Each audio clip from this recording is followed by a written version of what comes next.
여호와의 종 모세가 죽은 후에 여호와께서 모세의 수종자 눈의 아들 여호수아에게 말씀하여 이르시되 내 종 모세가 죽었으니 이제 너는 이 모든 백성과 더불어 일어나 이 요단을 건너 내가 그들 곧 이스라엘 자손에게 주는 그 땅으로 가라. 내가 모세에게 말한 바와 같이 너희 발바닥으로 밟는 곳은 모두 내가 너희에게 주었노니 곧 광야와 이 네바론에서부터 큰 강 곧 유브라데 강까지 해쪽 속의 온 땅과 또 해지는 쪽 대해까지 너희 영토가 되리라.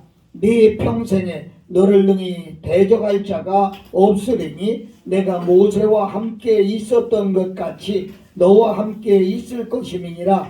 내가 너를 떠나지 아니하고 버리지 아니하리니. 아멘. 5절까지만 제가 읽겠습니다. 오늘 말씀의 제목은 넉넉한 잔고를 이월하라, 이런 제목을 정해봤습니다. 사랑하고 존경하는 여러분, 오늘 여기까지 우리를 인도하신 하나님의 은혜에 우리는 감사하고 찬양을 돌려야 하겠습니다. 이 시간 우리의 삶을 돌아보며 그동안 주신 은혜를 생각하고 감사하고 다시 새해를 희망 가운데 맞이할 수 있기를 예수님 이름으로 축원합니다. 지금 세계를 움직이는 중심에는 미국이라고 하는 나라가 있습니다. 미국의 정치에서 또 그 중에 유대인이라고 하는 민족이 있습니다. 그런데 이 민족 가운데도 특별히 유대 민족은 미국의 불과 2%밖에 안 되는, 무려 60만 명밖에 안 되는 그런 정도지만은 그들의 영향력은 100배를 더한다고 이렇게 말하고 있습니다. 이 미국의 50대 기업 가운데도 17개의 기업을 유대계가 세웠거나 지금도 운영하고 있습니다. 록펠라를 비롯해서 모건, 듀폰, 노열터치, GE, GM, IBM, 보잉 등 17개 기업을 지금도 그들이 운영하고 있다고 합니다.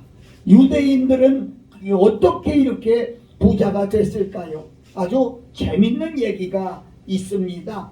유대인들은요, 보험을 무척 좋아한다고 그래요. 세계에서 가장 부자인 미국의 경우 보험금 수령액이 10만 달러 정도밖에 안 되는데, 그런데 유대인들은요 무려 100만 달러 이상의 보험을 들고 있다고 그렇게 말합니다. 한마디로 말하면 유대인들의 자손들은 일생의 출발점에서 다른 나라 사람들하고 다른 차이가 있다는 거지요. 여러분, 유대인들은요 다른 나라 사람보다 더 열심히 일하고 살면서 자신의 능력 범위 내에서 최대한 보험을 많이 가입하고 있다고 말합니다. 언젠가 할아버지가 돌아가시게 되면 그 보험금은 그 아버지에게 상속되고, 그리고 아버지는 재산을 바탕으로 모든 큰 보험을 가입해서 자녀들에게 물려주는 이른바 조상 배물림 방식으로 둘을 추적 수단으로 삼고 보험을 활용한다, 이렇게 말들을 하고 있습니다. 여러분, 이렇게 몇 대가 지나게 되면 가만히 있어도 내려오는 유산으로 말미암아 큰 부자가 된다, 이렇게 말씀하고 있지요. 저는 이해 마지막 날입니다. 오늘 여호수아 1장 말씀을 함께 생각해 보려고 합니다. 이스라엘의 지도자인 모세가 죽게 되는 어느 날, 하나님은 여호수아에게 말씀하고 있는 것이 오늘 우리가 읽은 본문 말씀이라고 말씀할 수가 있겠습니다. 민족의 실화적인 지도자 모세 뒤를 이어서 민족을 가나안으로 인도한 탁월한 지도자였다, 이렇게 말씀할 수 있어요. 그래서 오늘 여러분과 내가 읽은 그대로 내 종 모세가 죽었으니 내가 모세에게 말한 바와 같이 내가 모세와 함께 있던 것 같이, 여러분, 여호수아에게 하나님은 모세라고 하는 이름을 자꾸 들먹이고 있는 거예요. 왜 그랬을까요? 신화적인 지도자 모세의 삶을 자세히 살펴보면서 받아야 될 유산을 챙기라는 것입니다. 잔고로 넘겨야 될 유산을 챙기라고 이렇게 말씀하고 있는 거예요. 여호수아는 40년간 모세 곁에서 모세의 일거수 일투족을 보아온 그런 사람입니다. 신명기 34장 7절에 보면 모세의 최후를 이렇게 기록하고 있어요. 모세가 죽을 때에 120세였으나 그 눈이 흐려지지 아니하고 기력이 약해지지 아니하였다, 이렇게 말합니다. 여러분, 아직도 일할 수 있음에도 불구하고 후계자 여호수아를 하나님이 세웠습니다. 여기서 모세가 보여준 소중한 삶의 자산이 무엇인가요? 저는 한 몇 가지 생각해 봤는데, 첫째로 찬양하고 감사하는 넉넉한 마음이었다, 이렇게 볼 수 있습니다. 모세는 지난 40년 동안 오직 가나안 땅을 희망하며 숱한 평야의 어려움을 다 무릅쓰고 이곳까지 달려왔습니다. 그런데 하나님은 모세가 아직 건강하고 아직 더 일할 수 있음에도 불구하고 사명을 끝내라고 말씀하고 있죠. 신명기 31장을 보면 여호수아를 세우셨습니다. 바로 이때 모세는 하나님을 찬양하고 노래하는 그런 가사가 나와 있는 걸 봅니다. 신명기 32장 7절 또 10장 12절을 연속해서 보면 옛날을 기억하라, 역대의 연대를 생각하라, 내 아비에게 물어봐라, 그가 내게 설명할 것이다, 내 어른들에게 물으라, 그들이 내게 이르리로다, 이렇게 말합니다. 또 10절서 12절을 보면 여호와께서 그를 황무지에서 부르시고 짐승의 부르짖는 광야에서 만나시고 호위하시고 보호하시며 자기 눈동자같이 지키셨도다. 여호와께서 홀로 그들을 인도하셨고 함께한 다른 신이 없도다. 아멘. 이렇게 기록을 했어요. 여러분, 하나님께서 광야 40년 동안을 그 백성을 사랑으로 인도했다고 하는 사실입니다. 옛날에 역대의 연대를 생각하며 아비에게 또 어른들에게 물어보라고 말씀하고 있죠. 다시 말해서 하나님의 사랑을 기억하라고 하는 겁니다. 과거는 마치 보화와 같이 감춰진 밭과 같습니다. 청산되지 않은 죄가 있다면 오늘 십자가 앞에 회개하고 죄 씻음을 받아야 할 것입니다.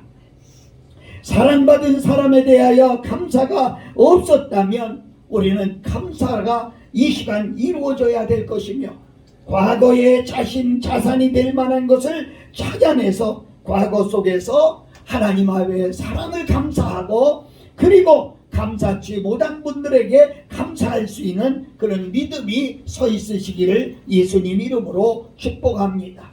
두 번째는 축복하고 격려하는 넉넉한 마음입니다. 모세의 노래를 신명기 32장에서 끝나고 33장 29절을 보면 모세가 전체를 축복하는 그런 말씀으로 채워져 있음을 볼 수가 있어요. 민족의 12지파 하나하나에게 일일이 축복합니다. 특별히 33장 26절부터 29절을 보면 여소론이여 하나님 같은 자가 없도다. 그가 너를 도우시고 하늘을 타시고 궁창에서 위엄을 나타내시는도다. 영원하신 하나님이 너의 처소가 되시니 그의 영원한 팔이 네 아래에 있도다. 그가 네 앞에서 대적을 쫓아내시고 멸하라 하시도다. 이스라엘이 안전히 거하며 야곱의 삶은 곡식과 새 포도주의 땅에 흘러 있나니 곧 하늘의 이슬을 내리는 곳이로다. 이스라엘이여 너는 행복자로다. 여호와의 구원을 너같이 받은 백성이 누구냐? 그는 너를 볶는 방패시요 너의 영광의 칼이로다. 네 대적이 네게 복종하리니 네가 그들의 높은 곳을 밟으리로다. 아멘. 아멘. 예, 여소론이여, 이 말은 이스라엘을 사랑하는 애칭입니다. 사랑이 넘치고 또 속에서부터 복받쳐 오르는 그런 축복의 소리다, 그렇게 말씀할 수가 있습니다. 영원하신 하나님이 너의 처소가 되나니 그의 영원한 팔이 내 아래 있도다. 이 아름다운 말씀을 가지고 찬송가는 그렇게 지어있지요. 주의 친절한 팔에 안기세. 458장 찬양이죠. 시간이 없어서 부를 수는 없습니다만은 그렇습니다. 주의 친절한 팔에 안기세. 그 품 안이 평안하고 그 품 안에 기쁨이 있다는 겁니다. 생각해보면 이스라엘 백성들은 진짜 못난 짓거리만 골라서 한 사람들입니다. 가나안 정탐꾼이 보고를 받고 이집트로 돌아가자고 아우성을 치면서 하나님을 불신하고 그 명령을 거역한 민족입니다. 그 많은 하나님의 은혜를 경험하고서도 금송아지를 만들어 놓고 하나님이라고 섬기는 그런 목이 곧은 백성입니다. 광야에서 광야까지 이끌어서 우리를 여기서 죽이려고 한다고 불평하고 원망하던 사람입니다. 그런데 하나님은 지금 하나님 앞에 서 있는 그들을, 그 과거의 그런 것을 전혀 생각하지 아니하고, 그리고 그들을 사랑하고, 그리고 그들을 사랑해서 노래를 지어 부르게 만든 것을 볼 수가 있습니다. 사랑하는 여러분, 우리는 이것을 물려받아야 될 유산이 아닌가 그렇게 생각합니다. 사랑입니다. 허다한 허물을 덮어주는 사랑입니다. 못나고 잘못된 것들을 들추면은 괘씸하게 생각될 수 있지만, 저주할 수밖에 없지만, 그러나 그를 향한 사랑에 스스로 감동하고 감격하고 축복하고 격려하는 것이 바로 예수님의 마음이라고 말씀드릴 수가 있고, 그리스도의 심장이라고 말씀드릴 수가 있습니다. 위대한 유산을 상속받은 사람들입니다. 오늘 나와 여러분들이 축복하는 마음의 잔고를 새해로 이월하실 수 있기를 예수님 이름으로 축원합니다. 세 번째는 갈단과 결단이 있는 비전입니다. 성경을 다 읽지 않겠습니다. 오늘 본문 2절 3절을 보면 하나님께서 이미 모세에게 주신 비전이 있었습니다. 이제 여호수아에게 모세에게 주신 비전과 같은 내용으로 또 비전을 주시는 겁니다. 더 구체적으로 더 분명하게 말씀하고 있는 거지요. 오늘 우리들의 삶이 이전 것은 전혀 새 것이 없습니다. 그래서 솔로몬은 말하기를 그렇게 말하죠. 새 아래 새 것이 없다, 이렇게 말합니다. 여러분, 이 땅에 그리스도인으로 살아가는 사람들이 알아야 할 것이 있습니다. 나는 어디서 와서 왜 살며 또 어디로 가야 할 것인가? 성령께서 믿음의 사람들에게 비전을 주셨어요. 사도행전 1장 7절에 보면 말세에 내 영으로 모든 육체에게 부어주겠다. 자녀들은 예언할 것이요, 젊은이들은 환상을 볼 것이요, 늙은이들은 꿈을 꿀 것이라고 그렇게 말씀합니다. 여러분, 2023년을 향해 이 큰 비전을 가지고 나갈 수 있기를 예수님 이름으로 축복합니다. 네 번째는 스스로 마음을 추스리는 지혜입니다. 우리는 코로나 때문에 너무 위축되어 있어요. 오늘 6절에 보면 마음을 강하게 하고 담대하라. 오직 너는 마음을 강하게 하고 극히 담대하라. 9절에도 그렇게 말씀하고 있는 것을 볼 수 있죠. 이제 우리의 마음은 성령이 충만하면 저절로 기뻐지는 것이 아닙니다. 저절로 감사할 수 있는 것도 아니고요, 저절로 기도되는 것도 아닙니다. 우리는 스스로 항상 기뻐해야 되고, 그리고 쉬지 말고 기도해야 되고, 그리고 우리가 범사에 감사할 수 있는 그런 마음으로 감사를 실질적으로 옮겨야 되는 것입니다. 이것은 우리 믿음의 의지의 산물입니다. 성경에 하나 되게 하신 것을 심소 지켜야 합니다. 살아가는 데 필요한 마음을 우리 스스로가 추스르지 아니하면 누가 내 마음을 추스려 줄 사람이 없습니다. 그래서 우리 스스로 말씀을 붙들고 강하게 뜨겁게 살아야 되겠다, 이렇게 말합니다. 우는 사자와 같이 삼킬 자를 찾는 사단의 계략은 앞으로도 계속해서 될 것입니다. 여러분, 순간에 무너지고 말 것이에요. 그러나 무너지지 않기 위해서는 우리가 항상 깨어서 기도해야 됩니다. 기도해야 될 이유가 오늘 5절서부터 6절에 말씀한 하나님의 말씀을 우리가 받을 수 있는 겁니다.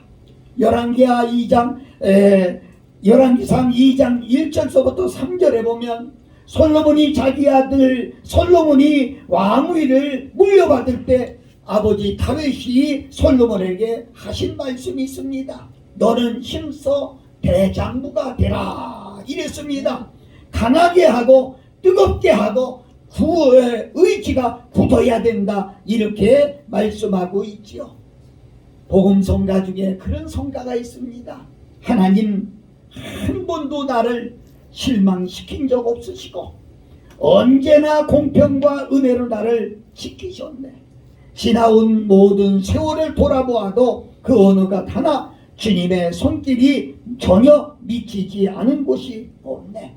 사랑하는 여러분, 2022년도에 여러분과 내게 함께 하신 하나님이 2023년에도 함께 하시겠다고 약속했습니다. 오늘 새 비전을 품고 우리가 만나야 될 사람은 바로 예수님이고, 우리가 의지해야 될 분은 바로 하나님 한 분입니다. 오늘 여러분과 내가 다윗의 후손으로 또 모세가 가졌던 그런 모든 장점을 유산으로 다시 받아서 다음 해에 이전시킬 수 있는 이런 우리 모두가 되시기를 예수님 이름으로 축복합니다. 기도하겠습니다. 거룩하신 우리 아버지 하나님, 한 해를 매듭지면서 아버지 우리가 이월시킬 수 있는 하나님의 귀한 축복의 말씀을 생각하게 하시고 꼭 2월에서 우리 2023년도에는 반드시 성공하고 승리하게 하여 주시옵소서. 예수 그리스도의 이름으로 기도하옵나이다. 아멘.